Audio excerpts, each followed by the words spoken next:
The Blue Crabs have wrapped up the first half North Division title, and Gastonia is closing in with their magic number down to 1.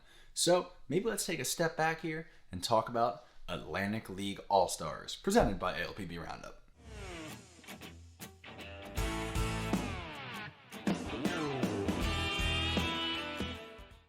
Welcome back to ALPB Roundup. I'm Ryan, and that's right, it is All-Star season again. Now, there's no All-Star game for the Atlantic League this year. Second year in a row now. I guess third year because 2020 did happen. Try to forget that. But a lot of people have asked why no All-Star game this year. It actually does make sense. When the scheduling was happening for the league, it was November, and Omicron was just really starting to crank up a little bit, and you have no idea what things are going to look like. It looked like COVID was still going to be rampant and running through leagues. So it seemed like a reasonable decision probably to not put all of the star players in the league in one spot and then send them back out to their teams in some sort of nightmare super spreader event. So that is why there's no All-Star game this year. I would suspect perhaps maybe Southern Maryland hosting next year. We'll see. They were supposed to host in 2020, but that's a different conversation for another day. So for the second year in a row, I will be presenting the ALPB Roundup All-Stars. The selection process is slightly different this year. Last year we did a vote. This year it's a little difficult because I have troubles getting connections solidly in every front office that would be able to vote and want to vote on this and be comfortable doing so. So last year I kind of spread it through like league and indie ball coverage, analysts, a couple people in the league, a couple people, players, coaches, or front office personnel, trying to get an equal representation of each team. Without the equal representation, it feels like we're going to get an unfair bias towards certain teams. So instead, it will just be ALPB Roundup giving out the awards solo this year, really taking a look at the data, the numbers, and who is really performing this year and deserving recognition. We will be looking at the finalists today, and then tomorrow we'll be looking at the actual All-Stars. And I'll probably be doing that as a live premiere tomorrow. We'll talk on that later. Now, the number of finalists does vary by position and by division, mainly because some position groups have less good candidates. Some had so many that I just had to draw a line somewhere. So there's a lot of fluctuation in that as well. I'll, as I said, reveal the selection probably tomorrow evening. And I won't go too in-depth tonight with this sort of the finalist list, because there are certainly a lot of finalists that we'll be going into, but maybe we'll dig in a little bit more tomorrow night into the actual All-Stars. So let's hop right into it. We will kick this off by looking at the North Division finalists first, looking at the catching position. And it's worth noting here, as you see the names listed on the screen, that they are just listed in alphabetical order by last name. It doesn't reflect some sort of ranking. Joe DiCarlo isn't favored. It's just his name is Joe DiCarlo. So there he is, narrowly edging out Joe DeLuca. So we'll start with the Long Island Ducks, Joe DiCarlo, getting a finalist spot at the catcher position. Then we have the Southern Maryland Blue Crabs with their 2 finalists at catcher, Joe DeLuca and Reinheimer, splitting enough games to each be named finalists. And then the Lancaster Barnstormers, Colton Shaver, an All-Star caliber baseball name there as well. Over at first base, the Barnstormers stud Kelly Dugan, the Ducks Sam Travis, and the Blue Crabs Jared Walker. On to the second base finalists, we have the Ducks Vladimir Frias. We have the first representative of the York Revolution, Jack Kenley, the Barnstormers Melvin Mercedes, and the Blue Crabs Michael Wylansky, who started the season slowly with the Ducks but has been tremendous with Southern Maryland. Over to third base, we have the Blue Crabs Alex Crosby. We have the Revolution's Carlos Franco. He currently leads the league with 3.1 WAR, by the way. And the Ducks' Davinson Romero. Finally, finishing off the infield at shortstop, we have our very first representative of the Staten Island Fairy Hawks, Angel Aguilar. From the Ducks, we have Devin Marrero, who was recently signed by the Mets, and the Revolution's Elmer Reyes. In the North Division outfield, we have 12 All-Star finalists. 3 will be named All-Star starters, and some others will be named reserves, for lack of a better term. From the Barnstormers, we have B.J. Boyd and Ladarius Clark. Boyd was recently signed by the Angels. From the Ducks, Rusney Castillo, Alejandro De Aza, Johnny Turbo, and Dustin Woodcock all grab nominations. From the Blue Crabs, Zach Collier, Braxton Lee, and Jack Sundberg have all earned further consideration. And from the Revolution, Connor Lean, Melky Mesa, and Troy Stokes Jr. are all finalists, with Connor Lean, by the way, continuing to play well on his 3rd Atlantic League team of the season. Finally, at DH, we have the Blue Crabs' David Harris and the Revolution's J.C. Encarnacion. To the mound, looking at starting pitching, Pitching is deep in the league this year, particularly in the North. We have 13 finalists for starting pitching. 1 will be named the quote starter, and 4 will be named reserves. Again, for lack of a better term, it's all-star structure here.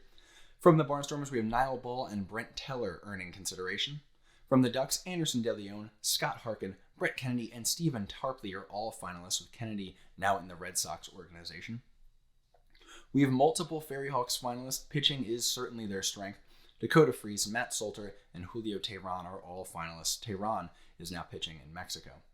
From the Blue Crabs, Mitch Lamson, Mackenzie Mills, and of course, Darryl Thompson are finalists. And finally, from the Revolution, Jorge Martinez has earned further consideration as a finalist. Last but not least, the always important relief pitchers in the Atlantic League, deep here as well with 14 finalists out of the North Division. 1 will be selected as the quote starter, or the primary reliever all-star, just lacking a better term for that one. Multiple others will earn reserve spots.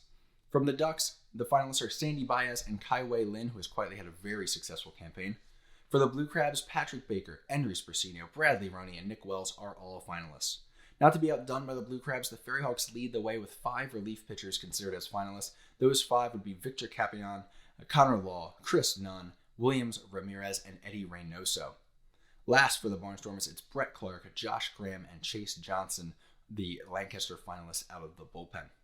That'll do it for the North. In case you are wondering, Southern Maryland leads the division and the league with 16 finalists. Long Island tucks in behind with 15 finalists of their own.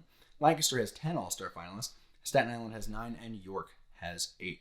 So let's move right along to the South Division. We start with a loaded class of catchers here. We have 6 catchers representing 4 teams as All-Star finalists. From the Dirty Birds, the Gonzalez's, by the way, both Alfredo and Yovi Gonzalez, having split time and earned further consideration between the two of them. Good for them, so they will represent the Charleston Dirty Birds at backstop finalist. The same could be said, by the way, for the High Point Rockers finalists at catcher, Mike Galino and Chris Proctor. From the Gastonia Honey Hunters, we have Stuart Levy, and from the Genomes, we have Chase Fallot. Looking at first base finalists from the Dirty Birds, we have Nick Longy.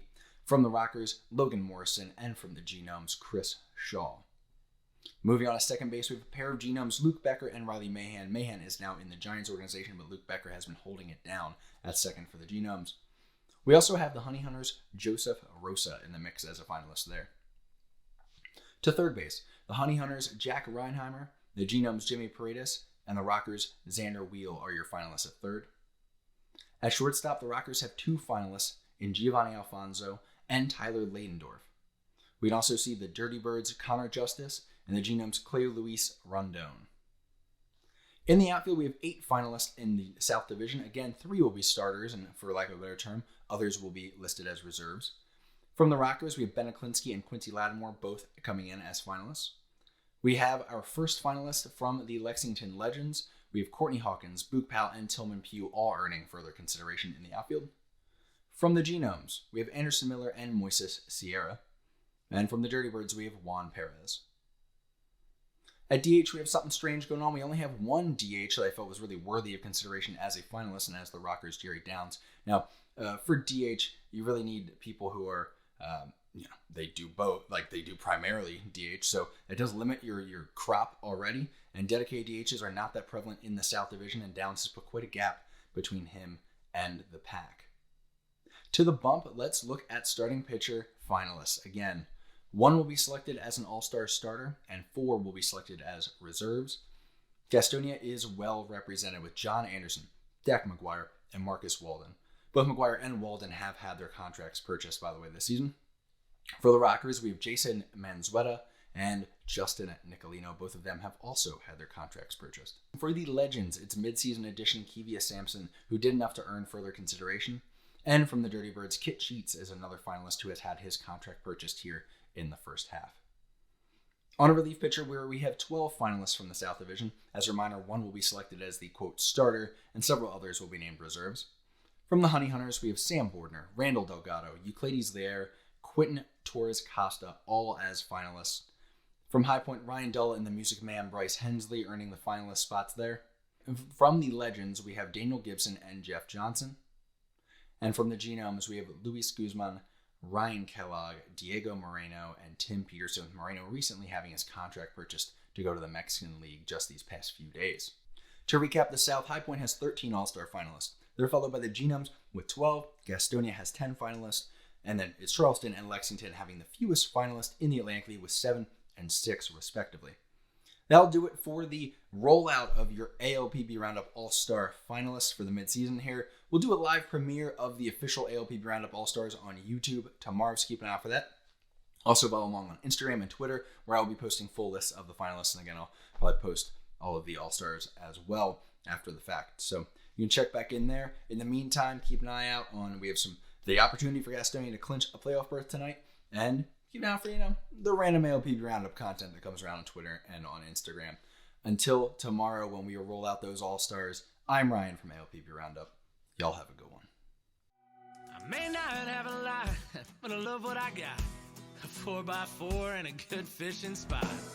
I hope this time my card won't decline.